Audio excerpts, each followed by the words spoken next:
ह्यूमैनॉइड और robotics dog पर भिड़े हुए हैं। जी अमेरिका ने चीनी रोबोट और पावर इन्वर्टर पर बैन लगा दिया है। इस बीच एफसीसी ने नए ह्यूमैनॉइड और रोबोटिक डॉग्स पर रोक लगा दी है। सौर ऊर्जा और पावर ग्रिड से जुड़ी चीनी इन्वर्टर भी बैन कर दिए गए हैं।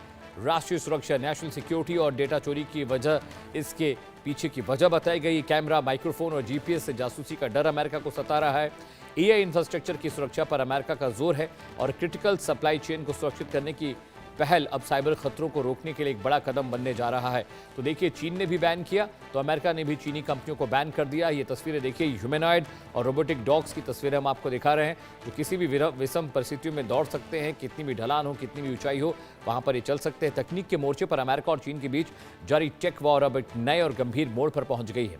अमेरिका के फेडरल कम्युनिकेशन कमीशन एफसीसी ने चीनी तकनीक पर बड़ा स्ट्राइक करते हुए चीन से आयात होने वाले नए इंसानों जैसे दिखने वाले ह्यूमैनॉइड रोबोट्स और 4 पैरों वाले रोबोटिक डॉग्स पर पूरी तरह से बैन लगा दिया है। इतना ही नहीं, अमेरिका ने सौर ऊर्जा, पावर ग्रिड, बैटरीज और एआई डेटा सेंटर्स को आपस में जोड़ने वाले चीनी कनेक्टेड पावर इन्वर्टर्स के इंपोर्ट पर भी रोक लगा दिया है। अमेरिका को यह डर है कि इसमें लगे कैमरे, इसमें लगे माइक्रोफोन और जीपीएस जो इंडिकेटर्स हैं, उससे अमेरिका की जासूसी हो सकती है। आपकी स्क्रीन पर वो ह्यूमैनॉइड भी आपको दिखाई दे रहा है जो चाइना ने डेवलप किया है। ये अमेरिकन मार्केट में बिकने के लिए तैयार थे, लेकिन अब अमेरिका ने इन ह्यूमैनॉइड्स और रोबोट डॉग्स पर बैन लगा दिया है। अमेरिका को ये लगता है कि इसमें लगे जो इक्विपमेंट्स है, जो मशीनरी है, जो कैमरे हैं, जो जीपीएस सेंसर्स हैं और जो माइक्रोफोन्स है, उससे अमेरिका की जासूसी हो सकती है। तो ये वो डॉग है, रोबो डॉग, जो किसी भी तरह की विषम परिस्थितियों में चल सकता है, दौड़ सकता है।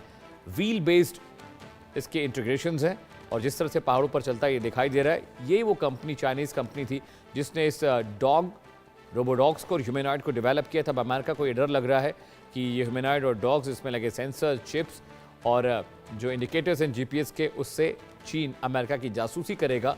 और इसी डर की वजह से नेशनल सिक्योरिटी का रीज़न बताते हुए अमेरिकी टेक कंपनीज़ ने इसको बैन कर दिया है। जिसके बाद अमेरिका ने भी प्रतिक्रिया देते हुए अमेरिकी जो टेक कंपनीज़ हैं जो चाइना में बिजनेस कर रही हैं, अमेरिका ने उनको भी बैन कर दिया। और एफसीसी ने ह्यूमैनॉइड्स और डॉग्स पर होने वाले नेगेटिव प्रभाव को लेकर चर्चा की है। चाइना ने भी बहुत सारी अमेरिकी कंपनियां जो टेक्नोलॉजी बेस्ड कंपनियां थी, जो रोबोटिक्स की कंपनियां जो कि काम कर रही थी चाइना में, चाइना ने उन अमेरिकी कंपनीज को भी बैन लगा दिया है।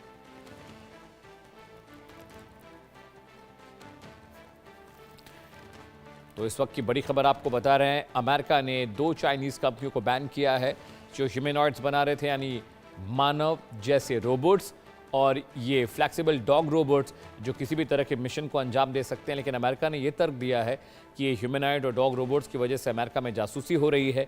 इस पे लगे indicators, GPS sensors, camera, microphone आवाज़ें रिकॉर्ड करते हैं, वीडियोज़ रिकॉर्ड करते हैं और जासूसी के लिए इन्हें चाइना को भेज रहे हैं। इस वजह से अमेरिका ने इन कंपनीज पर बैन लगा दिया है। इनके रोबोटिक्स और ह्यूमैनॉइड्स के सेल पर रोक लगा दिया है। तस्वीरों में दिख रहा है वो जो ह्यूमैनॉइड आपको दिखाई दे रहा है, ये चाइना की कंपनी ने डेवलप किया है, जो डोमेस्टिक पर्पस के साथ साथ सामरिक यानी युद्ध कौशल के लिए भी इस्तेमाल किए जाएंगे। चाइना पहले ही बहुत सारी ह्यूमैनॉइड्स को इंट्रोड्यूस कर चुका है अपनी आर्मी में। वो इलाके जो जहाँ पर बहुत ज़्यादा गर्मी, बहुत ज़्यादा ठंड या विषम परिस्थितियाँ होती हैं जंग के मैदान में, वहाँ पर चाइना इन रोबोट्स का इस्तेमाल करने की योजना बना रहा है। और ऐसे कुछ रोबोट्स चाइनीज़ कंपनीज ने अमेरिका में भी फ्लोट किए थे, लेकिन अमेरिका ने जब वहाँ पर बाज़ारों में इन कंपनीज को देखा तो उसने बैन लगा दिया। इस बुलेटिन में फिलहाल